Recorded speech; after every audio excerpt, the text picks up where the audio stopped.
মার্কেটের সমস্ত রকম নামি দামি স্মার্টফোনগুলো তাদের মেইন নজর মনে হয় এই মুহূর্তে আসলে মিড রেঞ্জ বাজেটের দিকে। Realme 3 একটি মিড রেঞ্জ বাজেট ফোন বা লো বাজেট থেকে মিড রেঞ্জ বাজেটের কাছাকাছি একটা স্মার্টফোন বলা যায়। এর নজর কাড়া ওয়াটার ড্রপ নচযুক্ত display, super fast fingerprint sensor, বেশ ভালো মানের ক্যামেরা এবং এর সাথে রয়েছে জায়ান্ট ব্যাটারি, সবকিছু মিলে এই ফোনটাকে একটা ভালো প্যাকেজ হিসেবে দাঁড় করিয়েছে। আজকের এই রিভিউতে আমি কথা বলবো এই ফোনের ডিটেল নিয়ে। আজকের রিভিউ ইউনিটটি আমাদেরকে স্পন্সর করেছে উইন্টেল মোবাইল অ্যান্ড কম্পিউটার্স। বর্তমানে তাদের কাছে এই মোবাইলটি রয়েছে, আর যাদের শপ রয়েছে মিরপুর শপিং সেন্টারের 5 তলাতে, আপনারা চাইলে সেখান থেকে তাদের সাথে কন্ট্যাক্ট করতে পারবেন। তাদের দোকানে সমস্ত রকম ডিটেল দেওয়া থাকবে আমার ভিডিওর ডেসক্রিপশনে। এই মুহূর্তে আপনারা দেখছেন SamZone 99 আর আমি স্যাম আছি আপনাদের সাথে। নতুন নতুন ভিডিও পেতে আমাদের চ্যানেলটি সাবস্ক্রাইব করে অবশ্যই আমাদের পাশে থাকুন। মোবাইলটির বক্সটিকে আনবক্সিং করলে আপনারা যে জিনিসটা পাবেন সেটা হচ্ছে মোবাইল ফোনটি থাকবে, সেখানে থাকবে একটি জেলি ব্যাক কভার অর্থাৎ একটি প্লাস্টিক ব্যাক কভার পাওয়া যাবে এবং পাওয়া যাবে একটি চার্জার এবং তার সাথে রয়েছে একটি ডাটা কেবল আর সিম ইজেক্টিং পিন। ডিজাইনের দিক থেকে মোবাইলটিকে আমি অবশ্যই সুন্দর বলবো। মোবাইলটির ফ্রন্ট প্যানেলে দেওয়া হয়েছে 19:9 অ্যাসপেক্ট রেশিওর IPS LCD capacitive touch screen display, যার সাথে রয়েছে একটি ওয়াটার ড্রপ নচ। অবশ্যই ওয়াটার ড্রপ নচযুক্ত ডিসপ্লের কারণে মোবাইলটিকে অনেক বেশি সুন্দর লাগবে। এবং ব্যাক সাইড থেকে মোবাইলটির লেফট সাইডে রাখা হয়েছে ডুয়াল ক্যামেরা সেটআপ যুক্ত লেন্স, যেখানে পরপর দুটি লেন্স রয়েছে এবং তার নিচে রয়েছে একটি ফ্ল্যাশ লাইট। এবং ক্যামেরা থেকে রাইট সাইডে মাঝামাঝি পজিশনে রাখা হয়েছে ফিঙ্গারপ্রিন্ট সেন্সর, যার স্পিড সুপার ফাস্ট। তুলনামূলকভাবে এই বাজেটের কাছাকাছি অন্যান্য যত মোবাইল রয়েছে তার থেকে আমার কাছে সুপার ফাস্ট বলে মনে হয়েছে, খুবই ফাস্ট এবং খুবই অ্যাকুরেট। এবং ব্যাক সাইড থেকে মোবাইলটির নিচের লেফট সাইডে রয়েছে রিয়েলমির লোগো বা রিয়েলমি লেখা। মোবাইলটির রাইট সাইডে রাখা হয়েছে হোম বাটন, লেফট সাইডে রয়েছে ভলিউম বাটন এবং তার পাশেই রয়েছে সিম কার্ড স্লট, যেখানে দুইটি সিম কার্ড এবং একটি মাইক্রো এসডি কার্ড ব্যবহার করা যাবে। মোবাইলটির নিচের সাইডে রয়েছে চার্জ করার জন্য মাইক্রো ইউএসবি পোর্ট এবং তার পাশে রয়েছে হেডফোন জ্যাক এবং অন্য পাশে রয়েছে লাউড স্পিকার। তো এখানে ভালো বিষয় হচ্ছে যে 3.5mm হেডফোন জ্যাকটি ইউজ করা হয়েছে। আর দুঃখের সাথে বলতে হচ্ছে যে এই মুহূর্তে আসলে তারা চাইলে পারতো টাইপ সি ইউজ করতে, তারা টাইপ সি ইউজ না করে এখানে ইউজ করেছে মাইক্রো ইউএসবি পোর্ট। 2019-এ এসে এটা একটু বেমানান বলেই আমার কাছে মনে হচ্ছে। মোবাইলটির ফুল বডিটি তৈরি করা হয়েছে প্লাস্টিক দিয়ে। এটা একটি plastic build phone, totally back side আসলে প্লাস্টিক ফিনিশড। তবে এর ফ্রন্ট প্যানেলকে প্রোটেকশন করার জন্য ব্যবহার করা হয়েছে গোরিলা গ্লাস 3। মোবাইলটি যেহেতু গ্লোসি প্লাস্টিক ফিনিশড, যে কারণে আপনার হাতের ছাপ খুব সহজেই মোবাইলটিতে বসে যাবে এবং আপনি জাস্ট 2-1 বার ধরলেই দেখতে পাবেন যে আপনার হাতের ছাপগুলো খুব সুন্দর করে পিছন সাইডে বসে গিয়েছে, যার ফলে এটা দেখতে বেশ স্টিকি টাইপ লাগে বা ডার্টি টাইপ লাগে।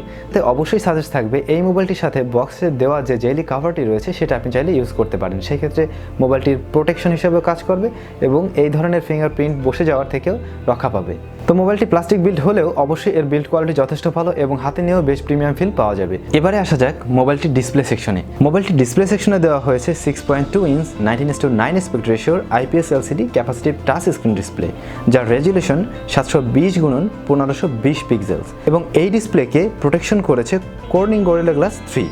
ডিসপ্লেটির দুপাশের সাইড বেজেল এবং উপরের চিন এরিয়া বেশ ন্যারো রাখা হয়েছে, তবে নিচের চিন এরিয়াটা তুলনামূলকভাবে কিছুটা মোটা, তবে অবশ্যই এটা মানানসই। আর সেই সাথে রয়েছে ডিসপ্লেতে ছোট্ট একটা ওয়াটার ড্রপ নচ। তো সব মিলে ডিসপ্লে সেকশনটা খুবই সুন্দর, ডিসপ্লে দেখতে অবশ্যই অনেক ভালো লাগবে। আর এই ডিসপ্লেতে যে কোনো ধরনের ভিডিও দেখে অনেক বেশি মজা পাওয়া যায়।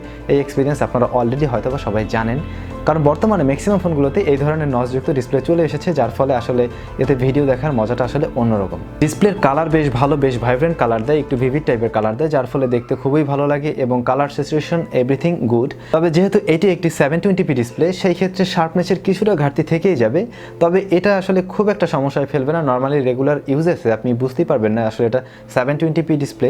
খুব ভালোভাবে লক্ষ্য না করলে এই জিনিসটা আসলে লক্ষণীয় হবে না যে এটা আসলে 720p ডিসপ্লে। অবশ্যই এর কালার শার্পনেস সবকিছুই অনেক বেশি ভালো। তো এবারে আসা যাক মোবাইলটির CPU বা চিপসেটে। চিপসেট হিসেবে মোবাইলটিতে দেওয়া হয়েছে MediaTek MT6771 Helio P60 processor. MediaTek প্রসেসরগুলোর ভিতরে মোটামুটি বেশ ভালো পারফর্ম করা একটি প্রসেসর। মূলত এটি একটি অক্টাকোর প্রসেসর। এর 4টি কোর 2.0 GHz এবং অন্য 4টি কোর 2.1 GHz। এই মোবাইলের গ্রাফিক সেকশনকে পাওয়ার করবে মালি G72 MP3।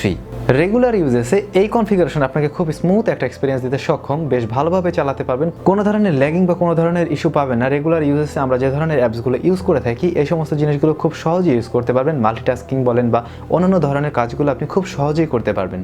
তবে গেমের ক্ষেত্রে মোটামুটি বেশ ভালোভাবেই গেম চলবে। মোটামুটি যে গেম গেমগুলো রয়েছে, অ্যাসফল্ট 8 বা অন্যান্য যে গেমগুলো রয়েছে এগুলো বেশ ভালোভাবে স্মুথলি রান করতে পারবেন। পাবজি খেলার ক্ষেত্রে আপনার তেমন কোনো ধরনের সমস্যা হবে না। যদি আপনি মিডিয়াম গ্রাফিক্স বা লো গ্রাফিক্সে খেলেন সেই ক্ষেত্রে বেশ ভালোভাবে স্মুথলি এটি রান করতে পারে এবং কোনো ধরনের সমস্যা হয় না। তবে আপনি যদি মিডিয়াম গ্রাফিক্সে বা হাই গ্রাফিক্সে একটু লং টাইম ধরে খেলেন সেই ক্ষেত্রে ফ্রেম ড্রপ দেখা যাবে, কিছুটা ল্যাগার দেখা পাবেন। সেই ক্ষেত্রে অবশ্যই সাজেস্ট থাকবে এটা দিয়ে আসলে লো গ্রাফিক্সে বা মিডিয়াম গ্রাফিক্সে গেম খেলার জন্য। তো মোটামুটি লং টাইম ধরে আপনি যদি গেম প্লে করেন বা পাবজি খেলেন সেই ক্ষেত্রে আপনি কিছুটা হিটিং ইস্যু পাবেন। ব্যাক সাইডের প্লাস্টিক বডিটা আসলে কিছুটা হিট হয়, তবে এটা যে অনেক বেশি সেরকম নয়, মোটামুটি হিটিং ইস্যু পাওয়া যায়। এই প্রসেসরটি অর্থাৎ মিডিয়াটেক MT6771 Helio P60, এই প্রসেসরটিকে যদি আপনি কম্পেয়ার করতে চান সেই ক্ষেত্রে আপনি করতে পারেন স্ন্যাপড্রাগন 636 অক্টাকোর প্রসেসর। এই দুইটা প্রসেসরের পারফরমেন্স মোটামুটি কাছাকাছি। তো বুঝতেই পারছেন মিডিয়াটেক Helio P60 এর পারফরমেন্স আসলে কেমন থাকবে।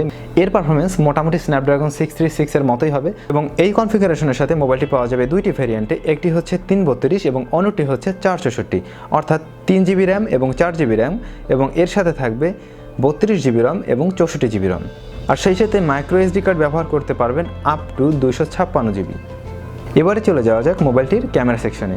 মোবাইলটির মেইন ক্যামেরাতে অর্থাৎ রেয়ার ক্যামে দেওয়া হয়েছে ডুয়াল সেটআপ যুক্ত ক্যামেরা, যার একটি লেন্স হচ্ছে 13 মেগাপিক্সেলের এবং এর অ্যাপারচার f1.8 এবং এর সাথে অন্য একটি লেন্স রয়েছে যা ডেপথ সেন্সরের জন্য ব্যবহার হবে, যা হচ্ছে 2 মেগাপিক্সেলের ক্যামেরা। Realme 3 এর 13 মেগাপিক্সেল ক্যামেরা যথেষ্ট ভালো মানের ছবি তুলতে সক্ষম। এর ছবিতে বেশ ভালো মানের ডিটেল লক্ষ্য করা যায় এবং কালার স্যাচুরেশন অনেক বেশি ভালো, অর্থাৎ বেশ ভাইব্রেন্ট টাইপের একটা ছবি পাবেন, যার ফলে এই ছবিগুলো দেখতে বেশ ভালো লাগবে। অর্থাৎ একটু ভাইব্রেন্ট হলে ছবিগুলো বেশ কালারফুল লাগে এবং দেখতে আসলেই ভালো লাগে এবং যা খুব সহজেই সোশ্যাল মিডিয়ায় শেয়ার করা যায়। ছবিতে লক্ষণীয় মাত্রার ডিটেল দেখতে পাবেন। এছাড়া ডাইনামিক রেঞ্জ বেশ ভালো ছিল, তবে অতিরিক্ত সানলাইটের ছবি তুললে বেশ কিছু জায়গায় হাইলাইট লক্ষ্য করা যায়। লো লাইটের ছবিগুলো বেশ ভালো, লো লাইটে বেশ ভালো ছবি তুলতে সক্ষম। শাটার স্পিড কিছুটা কমে যাবে, সেই ক্ষেত্রে স্টেডি করে ছবি তুললে বেশ ভালো মানের ছবি আপনি পেয়ে যাবেন। তুলনামূলকভাবে নয়েজের দেখা কম পাওয়া যাবে।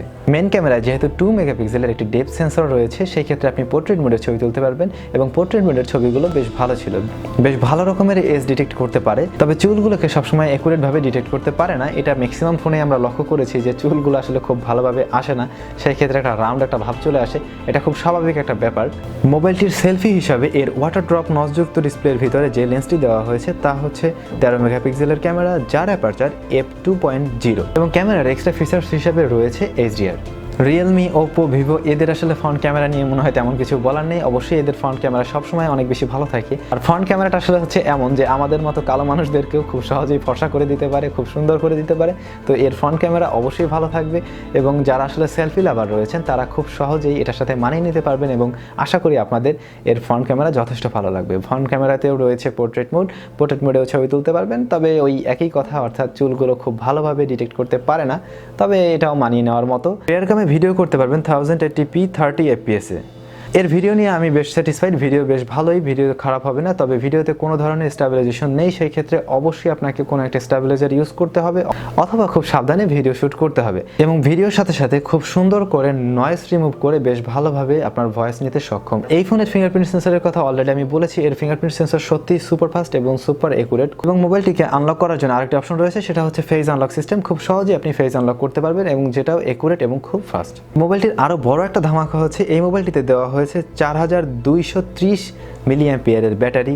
তো বুঝতেই পারছেন একটি জায়ান্ট ব্যাটারি দেওয়া হয়েছে, যার ফলে আপনি খুব সুন্দর একটা ব্যাকআপ পাবেন, অর্থাৎ রেগুলার ইউজেসে আপনি সারাদিন নিশ্চিন্তে ব্যবহার করতে পারবেন। সেই ক্ষেত্রে কোনো ধরনের সমস্যায় ফেলবে না এই ফোন, আপনি সারাদিন প্রপারলি খুব ভালোভাবে ইউজ করতে পারবেন এর ব্যাটারি ব্যাকআপ নিয়ে। যদি হেভি ইউজেসে থাকেন বা স্ক্রিন অন টাইমে থাকেন সেই ক্ষেত্রে আপনি 6 থেকে 7 ঘন্টার মতো ব্যাকআপ পেয়ে যাবেন। মোবাইলটি ফুল চার্জ করতে সময় নেয় 2 ঘন্টার মতো এবং এর সাথে রয়েছে ফাস্ট চার্জিং সিস্টেম। তো সবকিছু মিলে আমার কাছে যেটা মনে হয়েছে এই বাজেটের ভিতরে Realme বেশ ভালো একটি মোবাইল ফোন নিয়ে এসেছে এবং আপনার বাজেটের ভিতরে যদি এই ফোনটা পড়ে থাকে আপনি অবশ্যই এটাকে নিয়ে নিতে পারেন। আর এই মোবাইলটির কম্পিটিটর হিসেবে বাজারে যে ফোনগুলো রয়েছে তার মধ্যে একটি হচ্ছে Samsung M20। Samsung M20-র সাথে এই মোবাইলটিকে কম্পেয়ার করা যেতে পারে। এর সাথে আরও একটি ফোন রয়েছে, সেটা হচ্ছে Redmi Note 7। Redmi Note 7-এর সাথে এটাকে কম্পেয়ার করা যেতে পারে। Redmi Note 7 এবং Realme 3 এর পারফরমেন্স মোটামুটি কাছাকাছি হবে, তবে ক্যামেরার দিক থেকে অবশ্যই Redmi Note 7 এগিয়ে থাকবে। আমরা সবাই জানি সব ফোনগুলোতেই ভালো এবং খারাপ কিছু দিক থাকে। Realme 3ও তার ব্যতিক্রম নয়। এই ফোনটিতে অবশ্যই সব ভালো দিকগুলো আপনারা শুনেছেন এবং আমার কাছে পার্সোনালি মনে হয়েছে কিছু খারাপ দিকও রয়েছে। এর ভিতরে একটি হচ্ছে এই ফোনটাতে অবশ্যই ব্যবহার করতে পারতো USB Type-C port. USB Type-C port ব্যবহার করলে অবশ্যই জিনিসটা আরও বেশি ভালো হতো। অন্য একটি বিষয় হচ্ছে এই ফোনটি প্লাস্টিক বিল্ড, ফোনের উপরে টোটালি আপনার ফিঙ্গারপ্রিন্ট বসে যাবে, যে কারণে এটা আসলে দেখতে খুবই বিশ্রী লাগে এবং যেটা আপনার কাছে অবশ্যই আশা করি ভালো লাগবে না। এই দুইটা জিনিস আপনারা যদি মোটামুটি মেনে নিতে পারেন তাহলে অবশ্যই এই ফোনটা নিয়ে নিতে পারেন। আর এই মোবাইলটির আসলে দাম যেটা, বর্তমানে এই মোবাইলটির দাম কিছুটা বেশি রয়েছে। মোবাইলটির দাম হওয়া উচিত আসলে 16,000 প্লাস, বাট মোবাইলটি বর্তমানে আর একটু বেশি দামে পাওয়া যাচ্ছে, যেহেতু বাংলাদেশে অফিসিয়ালি এভাবে এখনও ফোনটি আসে নাই বা তেমন কোথাও পাওয়া যাচ্ছে না, মাত্র 2-1 জনের কাছে পাওয়া যাচ্ছে। তারা হয়তো বিভিন্নভাবে নিয়ে আসছে, যে কারণে ফোনটির দাম একটু তুলনামূলক বেশি। তো সবাই অনেক অনেক ভালো থাকুন, সুস্থ থাকুন আর আমাদের চ্যানেলটি সাবস্ক্রাইব করে আমাদের পাশেই থাকুন। নাও টাটা।